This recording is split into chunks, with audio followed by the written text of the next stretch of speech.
ನಮಸ್ಕಾರ. ಮುಖ್ಯಾಂಶಗಳು. ದೇಶವನ್ನುದ್ದೇಶಿಸಿ ಇಂದು ಸಂಜೆ 6 ಗಂಟೆಗೆ ಪ್ರಧಾನಿ ನರೇಂದ್ರ ಮೋದಿ ಭಾಷಣ. ಮಹತ್ವದ ವಿಷಯ ಪ್ರಸ್ತಾಪ ಸಾಧ್ಯತೆ. ದೇಶದಲ್ಲಿ 67 ಲಕ್ಷ ದಾಟಿದ ಕೊರೋನಾ ಗುಣಮುಖರ ಸಂಖ್ಯೆ. ಈವರೆಗೆ 9.6 ಕೋಟಿ ಜನರಿಗೆ ಮಾದರಿ ಪರೀಕ್ಷೆ. ಕೇಂದ್ರ ಆರೋಗ್ಯ ಸಚಿವಾಲಯ.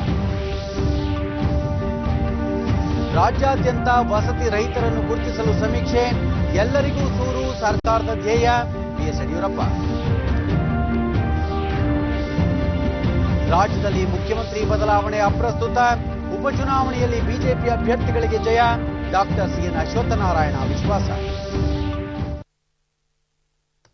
ವಾರ್ತೆಗಳ ವಿವರ. ಪ್ರಧಾನಿ ನರೇಂದ್ರ ಮೋದಿ ಅವರು ಇಂದು ಸಂಜೆ 6 ಗಂಟೆಗೆ ದೇಶವನ್ನುದ್ದೇಶಿಸಿ ಮಾತನಾಡಲಿದ್ದಾರೆ. ಈ ಕುರಿತಂತೆ ಪ್ರಧಾನಿ ಅವರು ತಮ್ಮ ಟ್ವೀಟ್ನಲ್ಲಿ ಇಂದು ಸಂಜೆ 6 ಗಂಟೆಗೆ ಜನತೆಯನ್ನುದ್ದೇಶಿಸಿ ತಾವು ಭಾಷಣ ಮಾಡಲಿದ್ದು ಪ್ರಮುಖ ಸಂದೇಶವೊಂದನ್ನು ಹಂಚಿಕೊಳ್ಳುವುದಾಗಿ ಹೇಳಿದ್ದಾರೆ. ದೇಶದಲ್ಲಿ ಕೊರೋನಾ ಸೋಂಕು ಕಾಣಿಸಿಕೊಂಡ ನಂತರ ಲಾಕ್ಡೌನ್ ಜಾರಿ ಮಾಡಲು ಹಾಗೂ ನಂತರ ಲಾಕ್ಡೌನ್ ನಿಯಮಗಳನ್ನು ಕಟ್ಟುನಿಟ್ಟಾಗಿ ಪಾಲಿಸುವ ಕುರಿತು ದೇಶದ ಜನತೆಗೆ ಮಾಹಿತಿ ಮತ್ತು ಜಾಗೃತಿ ಮೂಡಿಸಲು ಪ್ರಧಾನಿ ನರೇಂದ್ರ ಮೋದಿ ಅವರು ಮಾತನಾಡಿದ್ದರು. ಇದೀಗ ಇಂದು ಸಂಜೆ ದೇಶವನ್ನುದ್ದೇಶಿಸಿ ಮಾತನಾಡುತ್ತಿರುವ ಹಿನ್ನೆಲೆಯಲ್ಲಿ ಹಲವು ಮಹತ್ವದ ವಿಷಯಗಳನ್ನು ಪ್ರಸ್ತಾಪ ಮಾಡುವ ಸಾಧ್ಯತೆಗಳಿವೆ.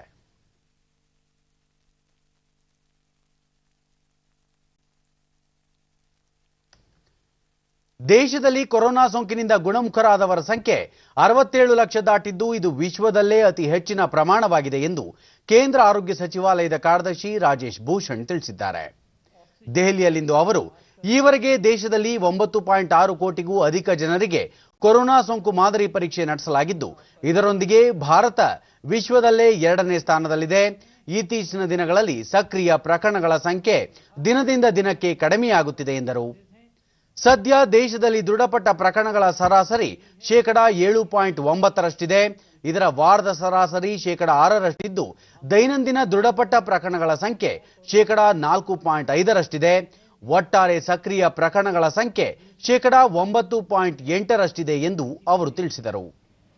ದೇಶದ ಒಟ್ಟಾರೆ ಸಕ್ರಿಯ ಪ್ರಕರಣಗಳ ಸಂಖ್ಯೆಯಲ್ಲಿ ಮಹಾರಾಷ್ಟ್ರ, ಕರ್ನಾಟಕ, ತಮಿಳುನಾಡು, ಆಂಧ್ರಪ್ರದೇಶ, ಪಶ್ಚಿಮ ಬಂಗಾಳ ಸೇರಿ 6 ರಾಜ್ಯಗಳಲ್ಲಿ 64%ರಷ್ಟಿದೆ.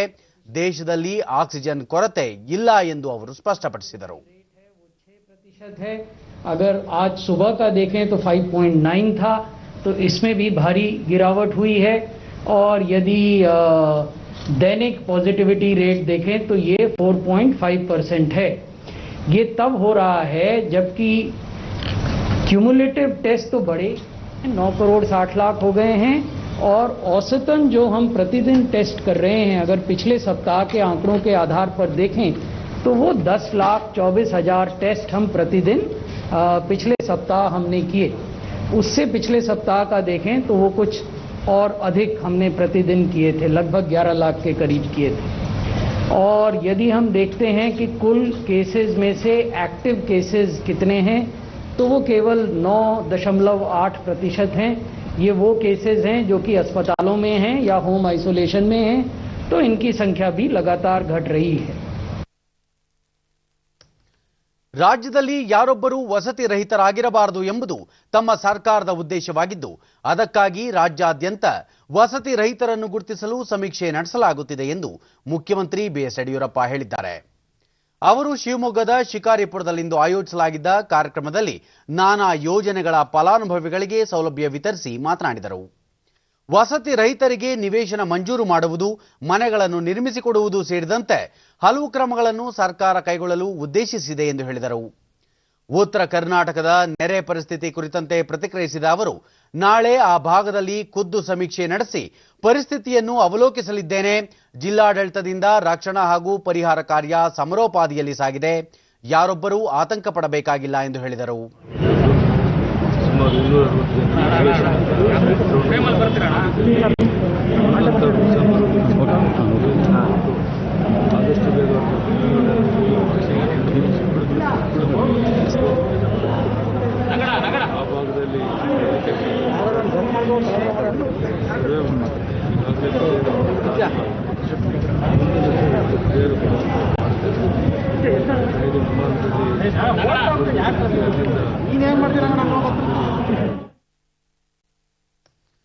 ನೆರೆ ಪೀಡಿತ ಉತ್ತರ ಕರ್ನಾಟಕದ ಜಿಲ್ಲೆಗಳಲ್ಲಿ ಮುಖ್ಯಮಂತ್ರಿ ಬಿಎಸ್ ಯಡಿಯೂರಪ್ಪ ನಾಳೆ ವೈಮಾನಿಕ ಸಮೀಕ್ಷೆ ಕೈಗೊಳ್ಳಲಿದ್ದಾರೆ. ಅವರು ನಾಳೆ ಬೆಳಗ್ಗೆ ಮೊದಲು ಬಳ್ಳಾರಿಗೆ ಭೇಟಿ ನೀಡಿ ವೈಮಾನಿಕ ಸಮೀಕ್ಷೆ ನಡೆಸಿ ಅಧಿಕಾರಿಗಳಿಂದ ಅತಿವೃಷ್ಟಿಯಿಂದ ಆಗಿರುವ ಹಾನಿಯ ಕುರಿತು ಮಾಹಿತಿ ಪಡೆಯಲಿದ್ದಾರೆ. ನಂತರ ಅವರು ಕಲಬುರಗಿ ಮತ್ತು ಯಾದಗಿರಿ ಜಿಲ್ಲಾ ಮಟ್ಟದ ಅಧಿಕಾರಿಗಳ ಸಭೆ ನಡೆಸಿ ಎರಡೂ ಜಿಲ್ಲೆಗಳಲ್ಲೂ ಹೆಲಿಕಾಪ್ಟರ್ ಮೂಲಕ ವೈಮಾನಿಕ ಸಮೀಕ್ಷೆ ಕೈಗೊಳ್ಳುವರು.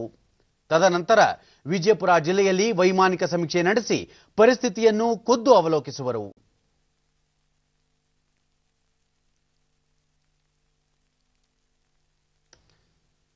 ರಾಜ್ಯದಲ್ಲಿ ಬಿಎಸ್ ಯಡಿಯೂರಪ್ಪ ಅವರೇ ಮುಖ್ಯಮಂತ್ರಿಯಾಗಿ ಮುಂದುವರಿಯಲಿದ್ದು ಯಾವುದೇ ಗೊಂದಲವಿಲ್ಲ ಎಂದು ಉಪಮುಖ್ಯಮಂತ್ರಿ ಡಾಕ್ಟರ್ ಸಿಎನ್ ಅಶ್ವತ್ಥನಾರಾಯಣ ಬೆಂಗಳೂರಿನಲ್ಲಿ ತಿಳಿಸಿದ್ದಾರೆ. ಶಾಸಕ ಬಸನಗೌಡ ಪಾಟೀಲ್ ಯತ್ನಾಳ್ ಉಪಚುನಾವಣೆ ಬಳಿಕ ಮುಖ್ಯಮಂತ್ರಿ ಬದಲಾವಣೆಯಾಗುತ್ತದೆ ಎಂದು ಯಾವ ಕಾರಣಕ್ಕಾಗಿ ಹೇಳಿದ್ದಾರೋ ಗೊತ್ತಿಲ್ಲ. ಆದರೆ ಈ ವಿಧಾನಸಭೆಯ ಉಳಿದ ಅವಧಿಗೆ ಯಡಿಯೂರಪ್ಪ ಅವರೇ ಮುಖ್ಯಮಂತ್ರಿಯಾಗಿ ಮುಂದುವರಿಯಲಿದ್ದಾರೆ ಎಂದು ಅವರು ಸ್ಪಷ್ಟಪಡಿಸಿದರು. ವಿರೋಧ ಪಕ್ಷಗಳ ಆಂತರಿಕ ಕಲಹದಿಂದ ಸಮ್ಮಿಶ್ರ ಸರ್ಕಾರ ಪತನವಾಯಿತು. ಇದರಲ್ಲಿ ಬಿಜೆಪಿಯ ಯಾವುದೇ ಪಾತ್ರವಿಲ್ಲ. ಉಪಚುನಾವಣೆಯಲ್ಲಿ ವಿರೋಧ ಪಕ್ಷಗಳಿಗೆ ಯಾವುದೇ ಕಾರ್ಯಕ್ರಮವಾಗಲಿ, ಶಕ್ತಿಯಾಗಲಿ, ಜನಬೆಂಬಲವಾಗಲಿ ಇಲ್ಲ. ಹೀಗಾಗಿ ಸೋಲುವ ಭೀತಿಯಿಂದ ಗೊಂದಲ ಮೂಡಿಸುತ್ತಿವೆ. ಎರಡೂ ಕ್ಷೇತ್ರಗಳಲ್ಲಿ ಬಿಜೆಪಿ ಅಭ್ಯರ್ಥಿಗಳೇ ಗೆಲುವು ಸಾಧಿಸಲಿದ್ದಾರೆ ಎಂದು ಅವರು ವಿಶ್ವಾಸ ವ್ಯಕ್ತಪಡಿಸಿದರು. ಕೋವಿಡ್ ವೇಳೆಯಲ್ಲೂ ತಮ್ಮ ಪಕ್ಷದ ಅಭ್ಯರ್ಥಿ ಉತ್ತಮವಾಗಿ ಜನಸೇವೆ ಮಾಡಿರುವುದು ಗೆಲುವಿನಲ್ಲಿ ಪ್ರಮುಖ ಪಾತ್ರ ವಹಿಸಲಿದೆ ಎಂದು ಅಶ್ವತ್ಥನಾರಾಯಣ ತಿಳಿಸಿದರು. ಬಹಳ ಸ್ಪಷ್ಟವಾಗಿ ಹೇಳಕ್ಕೆ ಇಷ್ಟಪಡ್ತೀನಿ ಸರ್. ಹೇಳಿಕೆಗೆ ನಾನು ಸ್ಪಷ್ಟೀಕರಣ ನಮ್ಮ ಪಕ್ಷದ ಅಧ್ಯಕ್ಷರು ವರಿಷ್ಠರು ಅದ್ರ ಬಗ್ಗೆ ನೋಡ್ಕೊಳ್ತಾರೆ. ಪಕ್ಷದಿಂದ ಏನೇನು ಕ್ರಮವನ್ನು ವಹಿಸಬೇಕು ನಮ್ಮ ಪಕ್ಷದ ನಾಯಕರು ನೋಡ್ಕೊಳ್ಳೋದಾಗುತ್ತೆ. ಇದು ನಾನೇನು ಸ್ಪಷ್ಟವಾಗಿ ಹೇಳಕ್ಕೆ ಇಷ್ಟಪಡ್ತೀನಿ. ಕೆಪಿಸಿಸಿ ಕಾರ್ಯಾಧ್ಯಕ್ಷ ಈಶ್ವರ್ ಖಂಡ್ರೆ ಕಲಬುರಗಿ ಜಿಲ್ಲೆಯ ಪ್ರವಾಹ ಬಾಧಿತ ಪ್ರದೇಶಗಳಿಗೆ ಭೇಟಿ ನೀಡಿ ವಸ್ತುಸ್ಥಿತಿ ಪರಿಶೀಲಿಸಿದರು. ಈ ಸಂದರ್ಭದಲ್ಲಿ ಶಾಸಕ ಆನಂದ್ ಸಿಂಗ್ ಸೇರಿದಂತೆ ಸ್ಥಳೀಯ ಜನಪ್ರತಿನಿಧಿಗಳು ಉಪಸ್ಥಿತರಿದ್ದರು. ಸ್ಥಳೀಯರೊಂದಿಗೆ ಸಮಾಲೋಚನೆ ನಡೆಸಿದ ಈಶ್ವರ್ ಖಂಡ್ರೆ ಗ್ರಾಮಗಳನ್ನು ಸುರಕ್ಷಿತ ಪ್ರದೇಶಗಳಿಗೆ ಸ್ಥಳಾಂತರ ಮಾಡುವ ಕುರಿತು ಪರಾಮರ್ಶೆ ನಡೆಸಿದರು. ಬಹಳಷ್ಟು ರೈತರು ಬೆಳೆದಂತ ಬೆಳೆ ನಷ್ಟ ಆಗಿದೆ ಅಂತ ನೋಡ್ಲಿಕ್ಕೆ ಬಂದಿದ್ದೀವಿ.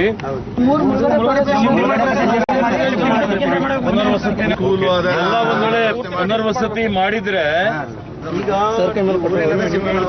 ಅಲ್ಲೇ ಹೊಸ ಊರೇನಿದೆ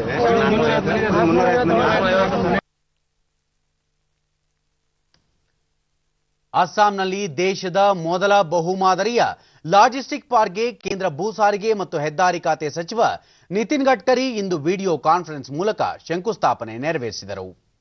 ಅಸ್ಸಾಂ ಮುಖ್ಯಮಂತ್ರಿ ಸರ್ಬಾನಂದ ಸೋನೋವಾಲ್, ಕೇಂದ್ರ ಸಚಿವರಾದ ಡಾಕ್ಟರ್ ಜಿತೇಂದ್ರ ಸಿಂಗ್, ನಿವೃತ್ತ ಜನರಲ್ ವಿಕೆ ಸಿಂಗ್, ರಾಮೇಶ್ವರ್ ತೇಲಿ ಮತ್ತಿತರರು ಭಾಗಿಯಾಗಿದ್ದರು.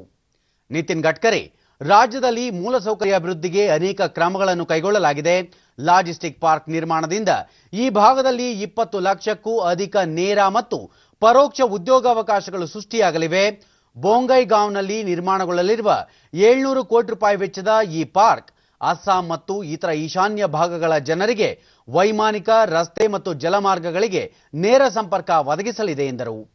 ಕಳೆದ 6 ವರ್ಷಗಳಲ್ಲಿ ಈಶಾನ್ಯ ರಾಜ್ಯಗಳಲ್ಲಿ ರಸ್ತೆ ಜಾಲ ಹೆಚ್ಚು ಸುಧಾರಿಸಿದೆ ಎಂದು ಅವರು ತಿಳಿಸಿದರು. डायरेक्ट नॉर्थ ईस्ट आसाम से आगे सब जगह बांग्लादेश तक जा सकते हैं. पार्क का जो प्रारूप है उसमें ब्रह्मपुत्र के किनारे पर 1171 करोड़ की लागत से टोटल 317 एकड़ में टोटल प्लान है ये मल्टी मॉडल लॉजिस्टिक पार्क का.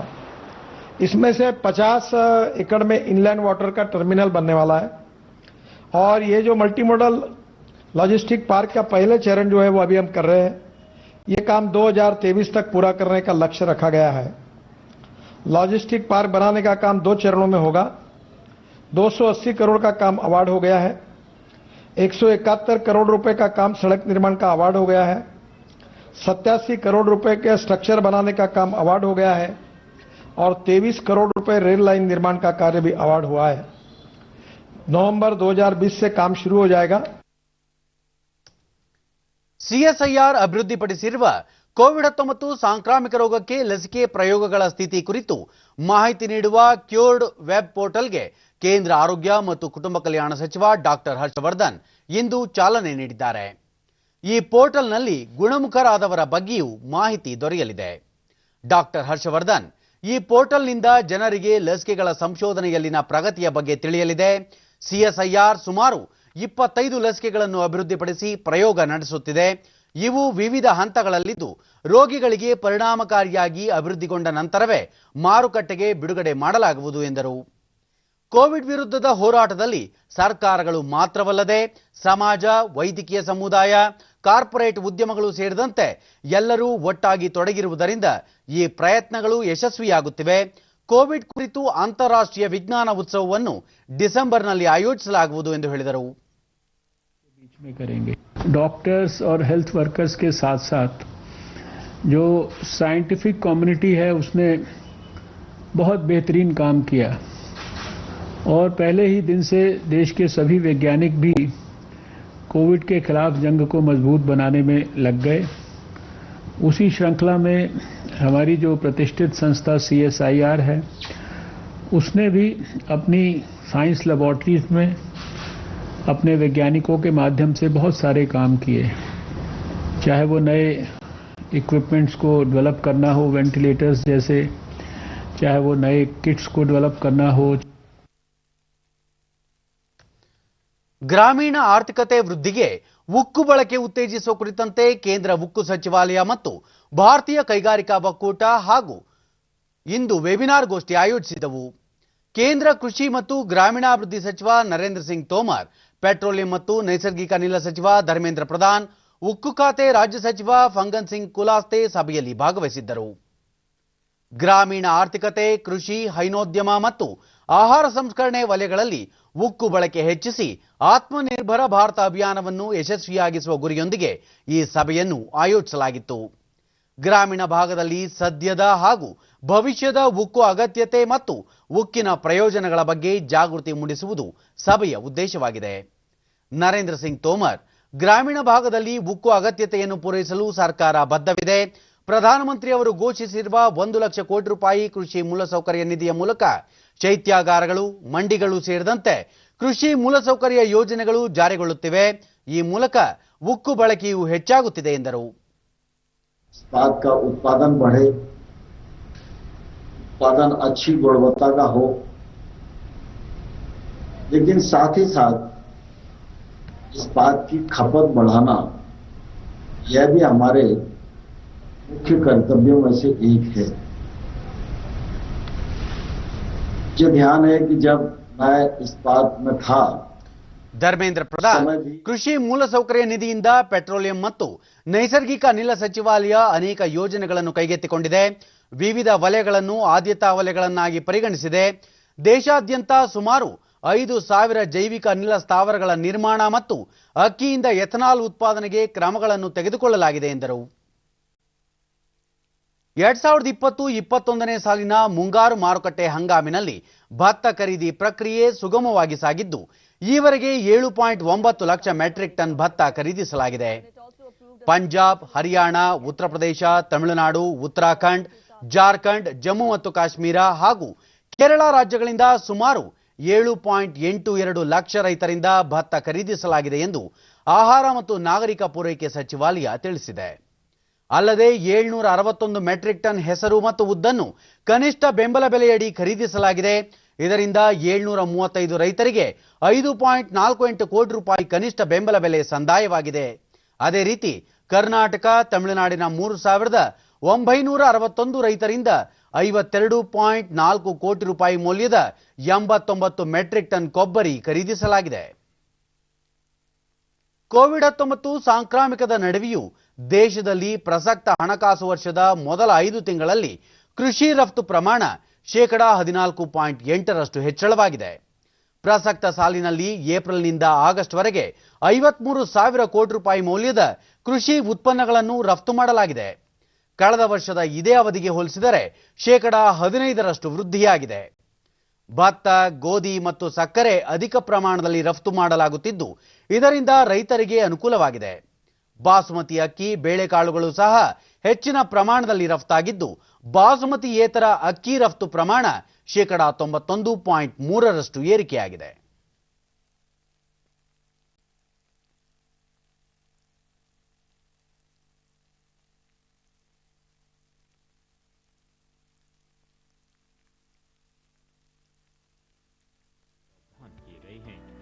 Anuj Yadav, DD news, Dilli. November 3ರಂದು ನಡೆಯಲಿರುವ ಶಿರಾ ವಿಧಾನಸಭಾ ಕ್ಷೇತ್ರದ ಉಪಚುನಾವಣೆಗೆ ವಿವಿಧ ರಾಜಕೀಯ ಪಕ್ಷಗಳ ನಾಯಕರು ಬಿರುಸಿನ ಪ್ರಚಾರ ಕಾರ್ಯದಲ್ಲಿ ತೊಡಗಿದ್ದಾರೆ. ಕೆಪಿಸಿಸಿ ಅಧ್ಯಕ್ಷ ಡಿಕೆ ಶಿವಕುಮಾರ್ ಹಾಗೂ ಕಾಂಗ್ರೆಸ್ನ ಹಲವು ಮುಖಂಡರು ಇಂದು ಕಳ್ಳಂಬೆಳ್ಳ ಹೋಬಳಿಯಲ್ಲಿ ಪಕ್ಷದ ಅಭ್ಯರ್ಥಿ ಟಿಬಿ ಜಯಚಂದ್ರ ಪರ ಮತಯಾಚಿಸಿದರು. ಡಿಕೆ ಶಿವಕುಮಾರ್, ಕೊರೋನಾ ನೆಪದಲ್ಲಿ ಸರ್ಕಾರ ಬಡವರನ್ನು ಸಂಪೂರ್ಣವಾಗಿ ಕಡೆಗಣಿಸಿದೆ. ಆದರೆ ಸಿದ್ದರಾಮಯ್ಯ ನೇತೃತ್ವದ ಕಾಂಗ್ರೆಸ್ ಸರ್ಕಾರ ಘೋಷಿಸಿದ್ದ ಹಲವು ಯೋಜನೆಗಳು ಬಡವರನ್ನು ಕಾಪಾಡುತ್ತಿವೆ. ಹೀಗಾಗಿ ಕಾಂಗ್ರೆಸ್ ಸರ್ಕಾರ ಸದಾ ಬಡವರ ಪರ ಇರಲಿದ್ದು ಕಾಂಗ್ರೆಸ್ ಅಭ್ಯರ್ಥಿಯನ್ನು ಗೆಲ್ಲಿಸುವಂತೆ ಮನವಿ ಮಾಡಿದರು. ನಿಮ್ಮ ಮುಂದಿನ ದಿನಗಳಲ್ಲಿ ನಿಮ್ಮೆಲ್ಲ ಸಮಸ್ಯೆ ಜೊತೆ ಯಾವಾಗಲೂ ಕೂಡ ಕಾಂಗ್ರೆಸ್ ಪಕ್ಷ ಆಗಿರ್ತದೆ ಅನ್ನೋದನ್ನ ಹೇಳಲಿಕ್ಕೋಸ್ಕರ ನಾನು ಇಲ್ಲಿಗೆ ಬಂದಿದ್ದೇನೆ. ತಮ್ಮ ಬಡತನ, ತಮ್ಮ ಹಳ್ಳಿಗಾಡಿನ ಸೊಗಸು ಬದುಕು ಇವೆಲ್ಲ ಕೂಡ ಸೊಗಡನ್ನ ತೋರಿಸಿ ನೀವೆಲ್ಲ ನಮ್ಮನ್ನ ಬರೆ ಮಾಡಿಕೊಂಡು ನಮಗೆ ಆಶೀರ್ವಾದವನ್ನ. ದೇಶದಲ್ಲಿ ಕಳೆದ 24 ಗಂಟೆಗಳಲ್ಲಿ 46,791 ಪ್ರಕರಣಗಳು ದೃಢಪಟ್ಟಿವೆ. ಇದರೊಂದಿಗೆ ಒಟ್ಟು ಪ್ರಕರಣಗಳ ಸಂಖ್ಯೆ 75,97,064ಕ್ಕೆ ಏರಿಕೆಯಾಗಿದೆ. ಈವರೆಗೆ 67,33,329 ಕೊರೋನಾ ಸೋಂಕಿತರು ಗುಣಮುಖರಾಗಿದ್ದು ಸುಮಾರು 7,48,538 ಸಕ್ರಿಯ ಪ್ರಕರಣಗಳಿವೆ. ಕೊರೋನಾ ಸೋಂಕಿನಿಂದ ಗುಣಮುಖರಾದವರ ಸಂಖ್ಯೆಯಲ್ಲಿ ಭಾರತ ಸುಧಾರಣೆಯತ್ತ ಸಾಗಿದ್ದು ಚೇತರಿಕೆ ಪ್ರಮಾಣ 88.63ರಷ್ಟಿದೆ. ಒಟ್ಟು 1,15,197 ಮಂದಿ ಮೃತಪಟ್ಟಿದ್ದಾರೆ. ಮರಣ ದರ 1.52ರಷ್ಟಿದೆ ಎಂದು ಕೇಂದ್ರ ಆರೋಗ್ಯ ಮತ್ತು ಕುಟುಂಬ ಕಲ್ಯಾಣ ಸಚಿವಾಲಯ ತಿಳಿಸಿದೆ. ಬೆಂಗಳೂರಿನಲ್ಲಿ ಕೋವಿಡ್-19 ಸೋಂಕಿತರ ಪರೀಕ್ಷಾ ಸಾಮರ್ಥ್ಯವನ್ನು 73% ಹೆಚ್ಚಳ ಮಾಡಲಾಗಿದ್ದು ಸಾವಿನ ಪ್ರಮಾಣ ಗಣನೀಯವಾಗಿ ಇಳಿಕೆಯಾಗಿದೆ ಎಂದು ಆರೋಗ್ಯ ಮತ್ತು ಕುಟುಂಬ ಕಲ್ಯಾಣ ಹಾಗೂ ವೈದ್ಯಕೀಯ ಶಿಕ್ಷಣ ಸಚಿವ ಡಾಕ್ಟರ್ ಕೆ ಸುಧಾಕರ್ ಹೇಳಿದ್ದಾರೆ. ಬೆಂಗಳೂರಿನಲ್ಲಿ ನಿನ್ನೆ ಕೋವಿಡ್ ನಿರ್ವಹಣೆ ಕುರಿತು ಅಧಿಕಾರಿಗಳೊಂದಿಗೆ ಸಭೆ ನಡೆಸಿದ ಬಳಿಕ ಅವರು ಸೆಪ್ಟೆಂಬರ್ 19ರವರೆಗೆ ಬೆಂಗಳೂರಿನಲ್ಲಿ 13.2 ಲಕ್ಷ ಪರೀಕ್ಷೆ ನಡೆಸಲಾಗಿದೆ. ಒಂದೇ ತಿಂಗಳಲ್ಲಿ 22.9 ಲಕ್ಷ ಪರೀಕ್ಷೆ ಮಾಡುವ ಮೂಲಕ ಪರೀಕ್ಷಾ ಸಾಮರ್ಥ್ಯವನ್ನು 73% ಹೆಚ್ಚಿಸಲಾಗಿದೆ. ಕಳೆದ ತಿಂಗಳಿಗೆ ಹೋಲಿಸಿದರೆ 9.7 ಲಕ್ಷದಷ್ಟು ಪರೀಕ್ಷೆ ಹೆಚ್ಚಳ ಮಾಡಲಾಗಿದೆ. ಬೇರೆ ನಗರಗಳಿಗೆ ಹೋಲಿಸಿದರೆ ಬೆಂಗಳೂರಿನಲ್ಲಿ ಕೋವಿಡ್ ಪರೀಕ್ಷೆ ಹೆಚ್ಚಾಗಿದೆ ಎಂದು ವಿವರ ನೀಡಿದರು. ತ್ವರಿತವಾಗಿ ಪರೀಕ್ಷೆ ನಡೆಸಿ ಆರಂಭಿಕ ಹಂತದಲ್ಲೇ ಚಿಕಿತ್ಸೆ ನೀಡಿದರೆ ಸಾವಿನ ಪ್ರಮಾಣ ಕಡಿಮೆಯಾಗಲಿದೆ. ರಾಜ್ಯದಲ್ಲಿ ಕೋವಿಡ್ ಮರಣ ಪ್ರಮಾಣ 1.37ರಷ್ಟಿದೆ. ಇದನ್ನು 1ಕ್ಕಿಂತ ಕಡಿಮೆ ಮಾಡುವ ಗುರಿ ಹೊಂದಲಾಗಿದೆ. ಪ್ರಸಕ್ತ ನಾವು ಹೊಂದಿರುವ ಗುರಿಗೆ ಅತಿ ಸಮೀಪದಲ್ಲಿದ್ದು ಸೋಂಕಿತರ ಪ್ರಮಾಣ ಮತ್ತು ಸಾವಿನ ಪ್ರಮಾಣ ತಗ್ಗಿದೆ ಎಂದರು. ಹಬ್ಬಗಳ ಸಮಯದಲ್ಲಿ ಕಡ್ಡಾಯವಾಗಿ ಕೋವಿಡ್ ಸುರಕ್ಷತಾ ಕ್ರಮಗಳನ್ನು ಪಾಲಿಸುವ ಅಗತ್ಯವಿದೆ ಎಂದ ಅವರು ಮುಂದಿನ 3 ತಿಂಗಳು ಚಳಿಗಾಲ ಇರುವ ಕಾರಣ ಸವಾಲಿನ ಸಮಯವಾಗಿದೆ. ಈ ಹಂತದಲ್ಲಿ ಎಚ್ಚರ ತಪ್ಪಬಾರದು. ಜನವರಿಯಲ್ಲಿ ಲಸಿಕೆ ಸಿಗುವ ಸಾಧ್ಯತೆ ಇದ್ದು ಅಲ್ಲಿಯವರೆಗೆ ಜನರು ಸಹಕಾರ ನೀಡಬೇಕು ಎಂದು ಹೇಳಿದರು. ಹಾಗಾಗಿ ನಿಮಗೆ ಹೆಚ್ಚು ಅಂತ ಅನಿಸಿದ್ರು ಕೂಡ ಅಂತಿಮವಾಗಿ ಕೋವಿಡ್ನ ವಿರುದ್ಧ ಜಯ ಗಳಿಸೋದೇ ನಮ್ಮ ಒಂದು ಚಾಕಚಕ್ಯ, ನಮ್ಮ ಉದ್ದೇಶ. ಹಾಗಾಗಿ ಇದೆಲ್ಲವನ್ನು ಕೂಡ ತಮ್ಮ ಗಮನ ಕೊಟ್ಟಿದ್ದೀನಿ. ಜನರ ಸಹಕಾರ ಇದ್ರೆ ಖಂಡಿತವಾಗಿಯೂ ಕೂಡ ಕರ್ನಾಟಕ ರಾಜ್ಯ ಸರ್ಕಾರ ಈ ಕೊರೋನಾ ವಿರುದ್ಧ ನಾವು ಗೆಲ್ತೀವಿ ಅಂತ. ವೈದ್ಯಕೀಯ ಕೋರ್ಸ್ಗೆ ಪ್ರವೇಶ ಕಲ್ಪಿಸುವ ರಾಷ್ಟ್ರೀಯ ಅರ್ಹತಾ ಮತ್ತು ಪ್ರವೇಶ ಪರೀಕ್ಷೆ ನೀಟ್ ಫಲಿತಾಂಶದಲ್ಲಿ ರಾಜ್ಯದ ಬೀದರ್ನ ಶಾಹೀನ್ ಪದವಿ ಪೂರ್ವ ವಿಜ್ಞಾನ ಕಾಲೇಜಿನ ವಿದ್ಯಾರ್ಥಿ ಕಾರ್ತಿಕ್ ರೆಡ್ಡಿ ದೇಶದಲ್ಲಿಯೇ 9 ಹಾಗೂ ರಾಜ್ಯದಲ್ಲಿ ಮೊದಲ ಸ್ಥಾನ ಪಡೆದುಕೊಂಡಿದ್ದಾರೆ. ಪ್ರವೇಶ ಪರೀಕ್ಷೆಯಲ್ಲಿ 720 ಅಂಕಗಳಿಗೆ 710 ಅಂಕ ಗಳಿಸಿ ಬೀದರ್ ಜಿಲ್ಲೆ ಮತ್ತು ಕರ್ನಾಟಕದ ಕೀರ್ತಿಯನ್ನು ಹೆಚ್ಚಿಸಿದ್ದಾರೆ. ಈ ಕುರಿತು ಡಿಡಿ ನ್ಯೂಸ್ನೊಂದಿಗೆ ಕಾರ್ತಿಕ್ ರೆಡ್ಡಿ, ರಾಷ್ಟ್ರಕ್ಕೆ 9 ಹಾಗೂ ರಾಜ್ಯಕ್ಕೆ ಪ್ರಥಮ ಸ್ಥಾನ ಪಡೆದಿರುವುದು ಸಂತಸ ತಂದಿದೆ. ಪೋಷಕರು, ಶಿಕ್ಷಕರ ಪ್ರೋತ್ಸಾಹ ಇಂತಹ ಸಾಧನೆ ಮಾಡಲು ನೆರವಾಯಿತು. ಇದಕ್ಕಿಂತ ಹೆಚ್ಚಿನ ಸಾಧನೆ ಮಾಡಲು ಕಿರಿಯ ವಿದ್ಯಾರ್ಥಿಗಳು ಎನ್ಸಿಆರ್ಟಿ ಪಠ್ಯಗಳನ್ನು ಅಧ್ಯಯನ ಮಾಡುವುದು ಅಗತ್ಯ ಎಂದರು. ಅಭ್ಯಾಸ ಮಾಡಿದೆ. ಈ ಕಠಿಣ ಪರಿಶ್ರಮದಿಂದ ನನಗೆ ಇಂದು ಫಲ ಸಿಕ್ಕಿದೆ.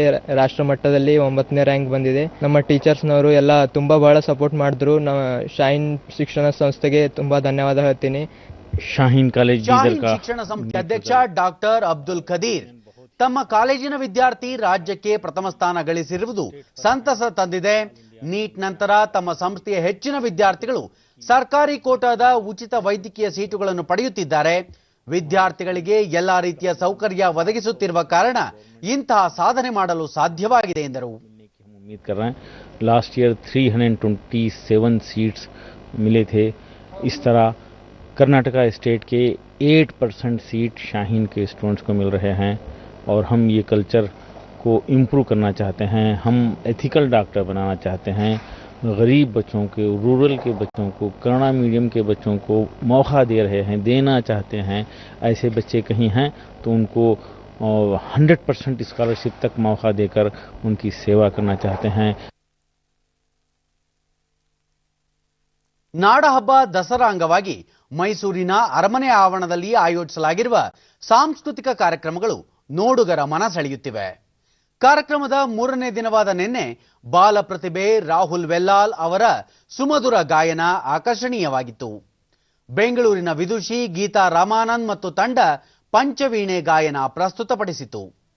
ಕೋವಿಡ್-19 ಹಿನ್ನೆಲೆಯಲ್ಲಿ ಈ ಬಾರಿ ಸರಳ ದಸರಾ ಆಚರಣೆಗೆ ಸರ್ಕಾರ ಒತ್ತು ನೀಡಿರುವ ಜೊತೆಗೆ ಜನರ ಪ್ರವೇಶಕ್ಕೆ ನಿರ್ಬಂಧ ಹೇರಿರುವ ಹಿನ್ನೆಲೆಯಲ್ಲಿ ಸಾಂಸ್ಕೃತಿಕ ಕಾರ್ಯಕ್ರಮಗಳನ್ನು ಆನ್ಲೈನ್ ಮೂಲಕ ವೀಕ್ಷಿಸಲು ಅಗತ್ಯ ವ್ಯವಸ್ಥೆ ಮಾಡಲಾಗಿದೆ. ಮಾತಾ ಭವಾನಿ ಜಯ ದುರ್ಗೆ ದುರ್ಗದಿ ಪರಿಹಾರಿ ಶುಂಭ ವಿದಾರಿಣಿ ಮಾತಾ ಭವಾನಿ ಜಯ ದುರ್ಗೆ. ಹಿಂದೂ ಧರ್ಮದ ಶರನ್ನವರಾತ್ರಿಯ 4ನೇ ದಿನವಾದ ಇಂದು ಪ್ರಧಾನಿ ನರೇಂದ್ರ ಮೋದಿ ದೇಶದ ಜನತೆಗೆ ಶುಭ ಕೋರಿದ್ದಾರೆ. ಅವರು ತಮ್ಮ ಟ್ವಿಟರ್ನಲ್ಲಿ ಶಕ್ತಿ ದೇವತೆ ದುರ್ಗಾದೇವಿಯ 4ನೇ ಅವತಾರ ಕೂಷ್ಮಾಂಡ ದೇವಿಯ ವಿಡಿಯೋವನ್ನು ಹಂಚಿಕೊಂಡಿದ್ದಾರೆ. ದೇವಿ ಸರ್ವರಿಗೂ ಒಳಿತು ಮಾಡಲಿ ಹಾಗೂ ಸಮೃದ್ಧಿ ನೀಡಲಿ ಎಂದು ಪ್ರಧಾನಿ ಹಾರೈಸಿದ್ದಾರೆ. ಸಮೃದ್ಧಿ और सौभाग्य लेकर आए.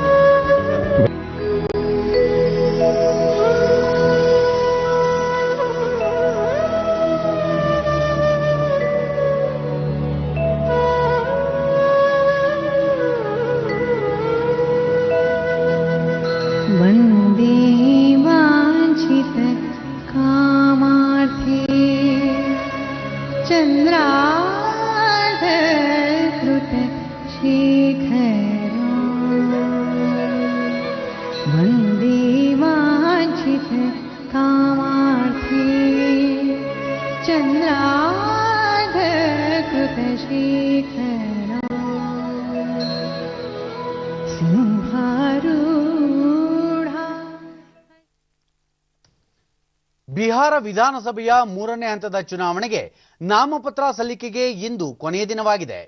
ಈ ಹಂತದಲ್ಲಿ 15 ಜಿಲ್ಲೆಗಳ 78 ಕ್ಷೇತ್ರಗಳಿಗೆ ನವೆಂಬರ್ 7ರಂದು ಮತದಾನ ನಡೆಯಲಿದೆ. ನಾಮಪತ್ರ ಪರಿಶೀಲನೆ ಕಾರ್ಯ ನಾಳೆ ನಡೆಯಲಿದ್ದು ನಾಮಪತ್ರ ವಾಪಸ್ ಪಡೆಯಲು ಇದೇ 23 ಕಡೆಯ ದಿನವಾಗಿದೆ. ಈ ಹಂತದಲ್ಲಿ ವಾಲ್ಮೀಕಿ ಲೋಕಸಭಾ ಕ್ಷೇತ್ರಕ್ಕೂ ಉಪಚುನಾವಣೆ ನಡೆಯಲಿದ್ದು ಚುನಾವಣಾ ಪ್ರಕ್ರಿಯೆ ಪ್ರಗತಿಯಲ್ಲಿದೆ. ವಿವಿಧ ರಾಜಕೀಯ ಪಕ್ಷಗಳ ಮುಖಂಡರ ಚುನಾವಣಾ ಪ್ರಚಾರ ಬಿರುಸಿನಿಂದ ಸಾಗಿದೆ. Criminal cases registered against them. Over 200 candidates have filed nominations so far for the third. BJP ಅಧ್ಯಕ್ಷ ಜೆಪಿ ನಡ್ಡಾ ಬಕ್ಸರ್ನಲ್ಲಿಂದು ಚುನಾವಣಾ ಪ್ರಚಾರ ಸಭೆಯಲ್ಲಿ ಪಾಲ್ಗೊಂಡು 2014ರಲ್ಲಿ ಅಧಿಕಾರಕ್ಕೇರಿದ ನರೇಂದ್ರ ಮೋದಿ ಅವರು ದೇಶದಲ್ಲಿ ರಾಜಕೀಯ ಅರ್ಥವನ್ನು ಬದಲಿಸಿದ್ದಾರೆ. ಇದರಿಂದ ರಾಜಕೀಯ ಪಕ್ಷಗಳು ಇದೀಗ ಸಾಧನೆಗಳ ಆಧಾರದ ಮೇಲೆ ಮತ ಕೇಳುತ್ತಿವೆ. ಈ ಹಿಂದೆ ಜನರಿಗೆ ಮರಳು ಮಾಡುತ್ತಿದ್ದ ಕಾಲ ದೂರವಾಗಿ ಚುನಾವಣೆಗಳಲ್ಲಿ ಜನಸೇವೆ ಮತ್ತು ಕೆಲಸವಷ್ಟೇ ಪ್ರಮುಖ ವಿಷಯಗಳಾಗುತ್ತಿವೆ. ಮತದಾರರು ಅಭ್ಯರ್ಥಿಗಳ ಕೆಲಸದ ಆಧಾರದ ಮೇಲೆ ಮತ ನೀಡಬೇಕು ಎಂದರು. ಮುಖ್ಯಮಂತ್ರಿ ನಿತೀಶ್ ಕುಮಾರ್, ಉತ್ತರ ಪ್ರದೇಶ ಮುಖ್ಯಮಂತ್ರಿ ಯೋಗಿ ಆದಿತ್ಯನಾಥ್, ಆರ್ಜೆಡಿಯ ತೇಜಸ್ವಿ ಯಾದವ್ ಮತ್ತಿತರ ಮುಖಂಡರ ಚುನಾವಣಾ ಪ್ರಚಾರ ಸಭೆಗಳನ್ನು ನಡೆಸಿದರು. ರಾಜ್ಯದ ಒಟ್ಟು 243 ಕ್ಷೇತ್ರಗಳಿಗೆ 3 ಹಂತಗಳಲ್ಲಿ ಮತದಾನ ನಡೆಯಲಿದ್ದು ನವೆಂಬರ್ 10ರಂದು ಮತ ಎಣಿಕೆ ನಡೆಯಲಿದೆ. ಕೋವಿಡ್-19 ಸಮಯದಲ್ಲಿ ನಡೆಯುತ್ತಿರುವ ಮೊದಲ ಚುನಾವಣೆಯಲ್ಲಿ ಮಾರ್ಗಸೂಚಿಗಳನ್ನು ಕಟ್ಟುನಿಟ್ಟಾಗಿ ಪಾಲಿಸಲು ಚುನಾವಣಾ ಆಯೋಗ ಸೂಚಿಸಿದೆ. ಮತದಾರರು ಸರತಿ ಸಾಲಿನಲ್ಲಿ ನಿಲ್ಲುವುದನ್ನು ತಪ್ಪಿಸಲು ಟೋಕನ್ ವ್ಯವಸ್ಥೆ ಜಾರಿಗೆ ತರಲಾಗಿದೆ.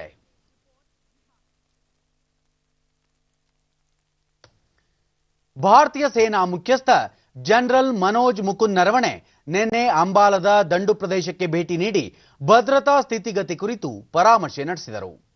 Lieutenant general SS. ಮಹಲ್ ಮತ್ತು ಹಿರಿಯ ಅಧಿಕಾರಿಗಳು ರಕ್ಷಣಾ ಪರಿಸ್ಥಿತಿ ಕುರಿತು ಸೇನಾ ಮುಖ್ಯಸ್ಥರಿಗೆ ಮಾಹಿತಿ ನೀಡಿದರು.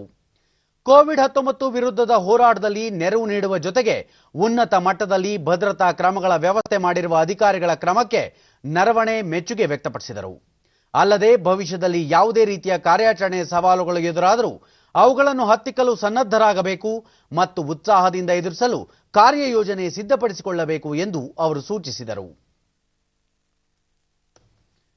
ಮಲಬಾರ್ ತೀರದಲ್ಲಿ ಭಾರತ, ಅಮೆರಿಕ ಮತ್ತು ಜಪಾನ್ ನೌಕಾಪಡೆಗಳು ಭಾಗಿಯಾಗಲಿರುವ ಸಮರಾಭ್ಯಾಸದಲ್ಲಿ ಆಸ್ಟ್ರೇಲಿಯಾ ಕೂಡ ಸೇರ್ಪಡೆಯಾಗಲಿದೆ. ಆಸ್ಟ್ರೇಲಿಯಾದ ರಕ್ಷಣಾ ಸಚಿವ ಲಿಂಡಾ ರೆನಾಲ್ಡ್ಸ್ ಈ ವಿಷಯ ತಿಳಿಸಿ, ಮಲಬಾರ್ ಸಮರಾಭ್ಯಾಸ ಆಸ್ಟ್ರೇಲಿಯಾದ ರಕ್ಷಣಾ ಪಡೆಗೆ ಒಂದು ಮಹತ್ವದ ಅವಕಾಶವಾಗಿದೆ. ಈ ಅಭ್ಯಾಸ ಭಾರತ ಪೆಸಿಫಿಕ್ ನಡುವೆ ವಿಶ್ವಾಸ ವೃದ್ಧಿಗೆ ಮತ್ತಷ್ಟು ಸಹಕಾರಿಯಾಗಲಿದೆ ಎಂದರು. ವಾರ್ಷಿಕ ಮಲಬಾರ್ ನೌಕಾಭ್ಯಾಸ 2020 ಈ ವರ್ಷಾಂತ್ಯದಲ್ಲಿ ಬಂಗಾಳ ಕೊಲ್ಲಿಯಲ್ಲಿ ನಡೆಯಲಿದೆ.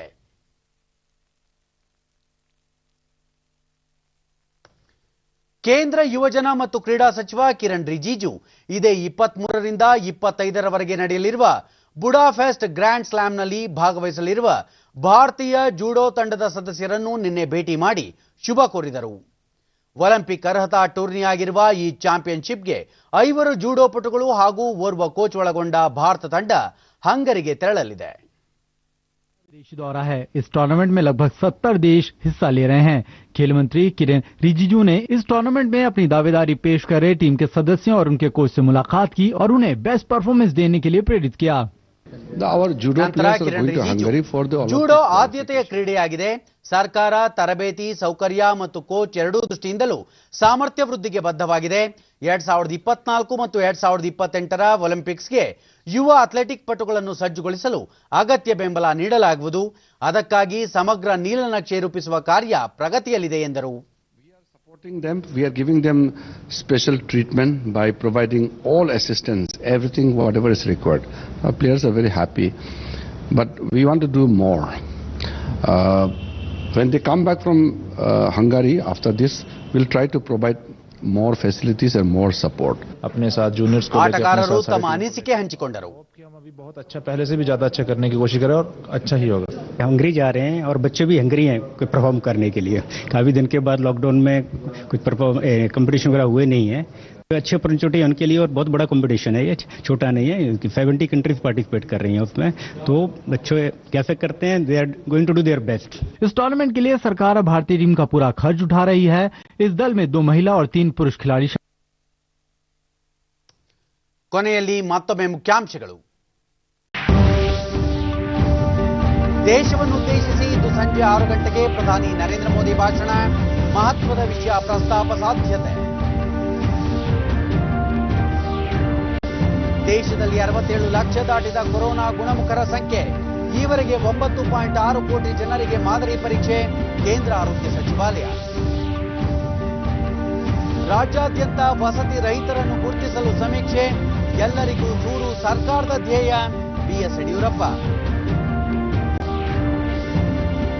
ರಾಜ್ಯದಲ್ಲಿ ಮುಖ್ಯಮಂತ್ರಿ ಬದಲಾವಣೆ ಅಪ್ರಸ್ತುತ. ಉಪಚುನಾವಣೆಯಲ್ಲಿ ಬಿಜೆಪಿ ಅಭ್ಯರ್ಥಿಗಳಿಗೆ ಜಯ. ಡಾಕ್ಟರ್ ಸಿಎನ್ ಅಶ್ವತ್ಥನಾರಾಯಣ ವಿಶ್ವಾಸ. ನಮ್ಮ ಮುಂದಿನ ವಾರ್ತಾ ಪ್ರಸಾರ ಸಂಜೆ 7 ಗಂಟೆಗೆ ಚಂದನದಲ್ಲಿ. ನಮಸ್ಕಾರ.